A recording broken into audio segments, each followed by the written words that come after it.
Radio 3.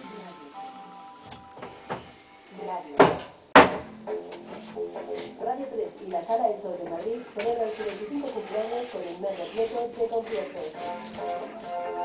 Del 8 de noviembre y hasta el 2 de diciembre pasarán por su escenario músicos históricos como Aviador Bros, Los Hijos y los Trogloditas, Antonio Vega o Jaime Urrutia, artistas consagrados como Toxic Baby, Chicho, Cooper, Australian Dawn o La Mala Rodríguez, y reapariciones como la de Los Renatos, entre otros.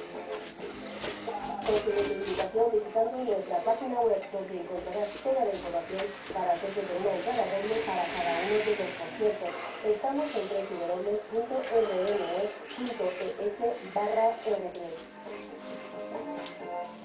No te lo pierdas, celebra con nosotros nuestro 25 aniversario y ven a ver algunos de los 16 conciertos programados. O síguenos aquí, en Radio 3.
Cristina Turner, una grabación de hace unos 40 años, que